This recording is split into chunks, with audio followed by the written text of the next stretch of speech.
lot of travel is down into the United States from around the world. It feels like there's been reputational damage. The country's doing great.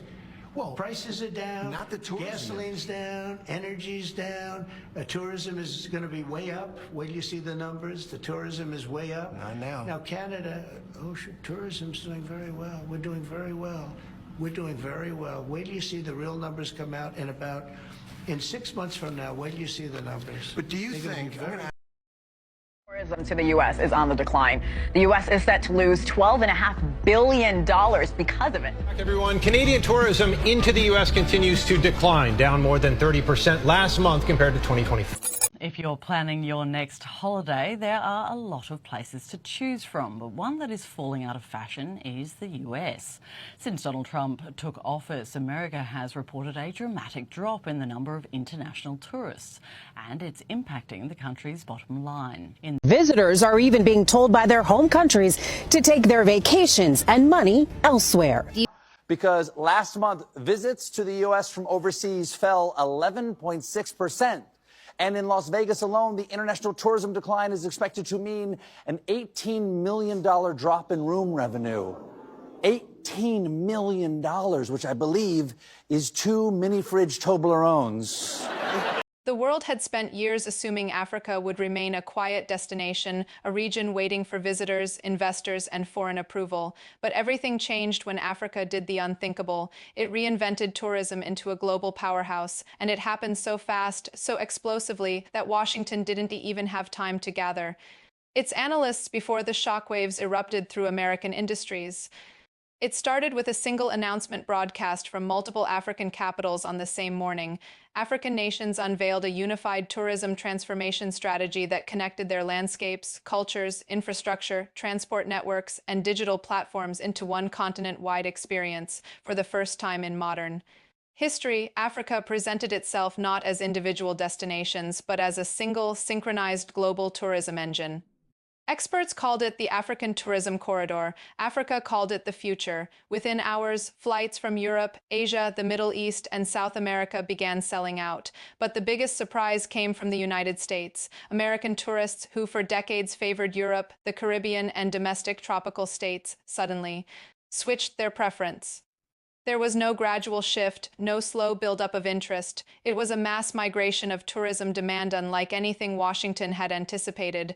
American travel agencies were overwhelmed. Searches for safaris, beach retreats, cultural heritage routes, eco-villages, desert dune adventures, and rainforest reserves surged by unprecedented levels. Airlines scrambled to add Africa flights, but even that wasn't enough.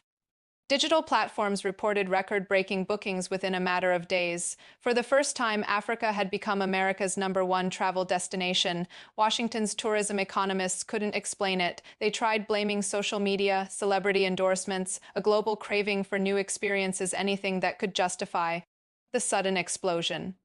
But the truth was far more powerful. Africa had simply unlocked its potential, while the rest of the world had grown predictable and overpriced. The real disruption began when American businesses realized what the shift meant economically. Every dollar an American tourist spent in Africa was a dollar not spent in the United States. Restaurants in tourist-heavy U.S. states felt it first. The usual summer demand began drying up, leaving managers confused as reservation charts emptied. Beach resorts along America's southern coasts experienced unusual cancellations. Local guides, outdoor activity companies, and tour operators watched their customer numbers fall sharply. Meanwhile, Africa's tourism boom was accelerating faster than any economic model could track. The African Tourism Corridor introduced a visa system that allowed travelers to move across multiple countries with a single digital permit. New high-speed rail lines connected coastlines to wildlife reserves, deserts to rainforests, ancient cities to luxurious eco-resorts. Africa had created something the world didn't expect: a tourism experience more massive, more diverse, and more affordable than anything offered by the United States. What really shook Washington was the revenue numbers. Africa's tourism earnings skyrocketed within weeks. The continent generated more than some Western nations made in entire quarters. Hotels expanded, airports upgraded, cruise routes extended to new coastal hubs, and digital tourism companies built platforms that rivaled the biggest in the world. African nations used advanced technologies, drones, AI, renewable-powered infrastructure to create seamless, modern, futuristic traveler experiences. While the U.S. struggled to maintain its outdated systems, Africa leapfrogged. The impact spread through America's aviation industry. U.S. airlines that had long prioritized domestic tourist routes now faced a crisis. Flights to coastal cities and nature destinations sat half-empty. In contrast, Africa-bound flights, once considered niche, became the most profitable routes in the aviation sector. Several American airlines were forced to reconfigure entire fleets, wounding domestic operations in the process. Washington attempted to downplay the crisis, insisting it was temporary, just a seasonal anomaly. But internal reports told a different story. American tourists weren't just looking for vacations. They were seeking new investment opportunities, long-term stays, and cultural immersion experiences, all of which Africa now offered on a scale unmatched by the United States. African nations introduced investor tourism programs, allowing visitors to explore business opportunities alongside leisure activities. This initiative attracted young American entrepreneurs, digital nomads, and professionals seeking affordable, safe, and profitable environments to work and play. What began as tourism quickly morphed into migration patterns, investment flows, and business relocations. Money that once flowed into American local economies was now enriching African startups, hotels, construction firms, and renewable energy projects. U.S. senators demanded explanations. Analysts scrambled to revise forecasts, but it was too late. Africa had seized the narrative and the income. The cultural shift became the final blow to Washington's confidence. American influencers, filmmakers, musicians, and creators began documenting Africa in ways no Western media had ever done, highlighting the beauty, innovation, and vibrancy that had been ignored for decades. The world watched as Africa's spotlight grew brighter, stronger, and impossible to deny. Even Hollywood felt the impact when African filming destinations replaced classic U.S. locations. New movies and documentaries shot across African landscapes brought an entirely new global audience.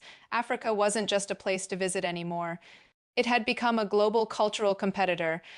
Washington, realizing the scale of change, tried to counter the narrative by launching new tourism campaigns for U.S. parks, cities, and coastal regions. But the attempts fell flat. Africa offered more for less, and Americans knew it. U.S. economists warned that if the trend continued, America could lose billions annually in tourism revenue alone.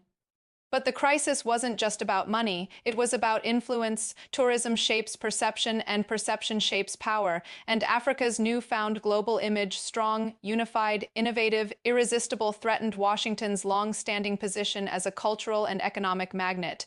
What shocked U.S. officials most was that Africa had achieved this without assistance, without permission, and without waiting for the world to validate it. The continent had simply moved forward, rewriting global expectations with confidence. Washington didn't expect the transformation, but the world saw it clearly. Africa had entered a new era, an era where its tourism boom wasn't just an economic success, but a geopolitical shift powerful enough to shake America at its core. The tension in Washington deepened as Africa's tourism boom evolved into something far bigger than a surge of travelers. What began as a vacation trend became a continent-wide economic reawakening.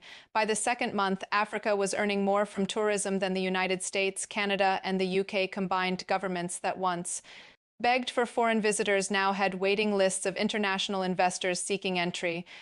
The continent had flipped the economic script with a speed that shocked every major analyst. But the real shock came when African nations unveiled a new initiative, the Continental Hospitality Exchange. The plan allowed African-owned companies to acquire or partner with global hotel chains operating inside Africa. This forced foreign corporations, including many American ones, to surrender majority ownership or exit entirely. American hotel executives panicked as their decades-long dominance crumbled overnight. Africa was claiming its own industries back, and global markets watched in awe. American media tried to portray the shift as temporary, insisting that tourists would eventually return home, but they didn't. Instead, they booked longer stays. Many even relocated. U.S. families, digital workers, retirees, and entrepreneurs began settling in African cities known for culture, safety, affordability, and booming opportunity. African nations strengthened their residency programs, offering multi-year digital nomad visas in countries across the continent, entire U.S. communities were forming in cities from West to East Africa, and with them came new financial flows that bypassed the United States completely. Washington didn't realize the scale of the migration until it noticed the unusual spike in one-way flight bookings leaving U.S. airports for African destinations. These weren't vacation trips. They were relocations. Housing markets in states dependent on tourism began collapsing. Homes built to serve seasonal visitors sat empty. Local U.S. employers struggled to maintain staff as younger workers left the country in search of greener, more stable prospects on the African continent. Meanwhile, Africa's infrastructure growth was breathtaking. New smart cities were rising along coastlines and inland valleys, powered by solar grids, eco-architecture, and AI-driven transportation systems. Tourists stepped into regions that combined natural beauty with futuristic technology. The contrast with U.S. tourist cities aging, overpriced, and increasingly unsafe was undeniable. American officials attempted quiet negotiations, urging African leaders to slow down the tourism expansion or offer U.S. companies exclusive partnerships. But Africa refused. For decades, the continent had watched wealth leave its borders. Now it was determined to keep every dollar generated within its lands. But the real turning point came when African nations launched a continent-wide tourism currency accepted by resorts, markets, airports, and digital platforms across multiple African countries. It wasn't a replacement for national currencies, but it streamlined travel and encouraged visitors to keep spending within Africa, analysts in Washington called it the most dangerous financial innovation Africa has ever introduced. Dangerous because it worked. The tourism currency became a global sensation. Travelers from Asia, Europe, the Middle East, and South America embraced it immediately, seeing it as a simpler, more unified way to navigate Africa's diverse destinations. But for the United States, it represented the beginning of a new era in which Africa controlled the flow of global tourism money. American travel agencies warned Washington that U.S. tourists were no longer simply curious about Africa, they were obsessed with it. Influencers showcased safaris, ancient sites, modern skylines, cultural festivals, and luxury retreats that rivaled anything in Miami, Los Angeles, or New York. Their content spread like wildfire, painting Africa as the new global must-go destination. This infuriated U.S. businesses that depended on tourism revenue. Pressure on Washington grew, and soon senators demanded emergency hearings. But hearings could not stop what was happening. Africa had become a global tourism superpower, and its rise exposed the vulnerabilities of America's economy in a way nothing else had. The crisis deepened when African airlines partnered with major Asian and Middle Eastern carriers to dominate long-haul routes. Suddenly, Africa was at the center of the world's flight networks. American airlines, once confident in their dominance, were forced to cancel routes, downsize fleets, and lay off thousands of workers.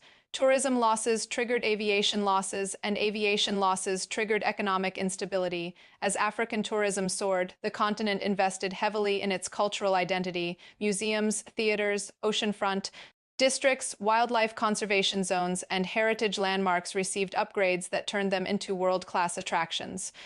African governments rolled out continent-wide media campaigns promoting natural wonders, luxury train journeys, deep-sea expeditions, and adventure circuits spanning multiple countries. And while Washington tried desperately to highlight American destinations, the response was lukewarm. Tourists no longer wanted familiar or predictable. They wanted something fresh, powerful, authentic, and Africa delivered it every single day. The African Tourism Corridor introduced a groundbreaking system, the Continental Adventure Pass. With a single digital ticket, travelers could access tours, parks, transport, accommodations, and cultural experiences across several African countries. Travel influencers called it the greatest tourism innovation since commercial aviation. American analysts called it a threat. Meanwhile, Africa used tourism profits to build new industries that rivaled U.S. sectors. The continent expanded its renewable energy network, boosted agricultural exports, funded space tech programs, and supported tech hubs specializing in AI, cybersecurity, and robotics. Tourism wasn't just generating revenue, it was fueling Africa's rise across every major sector. Washington could no longer ignore the truth. What began as a simple vacation boom had become a geopolitical earthquake. The United States found itself losing influence, economic power, and global appeal, all because Africa had tapped into the one thing the world never expected it to control: global tourism demand. Even American diplomats admitted privately that the shift was unprecedented.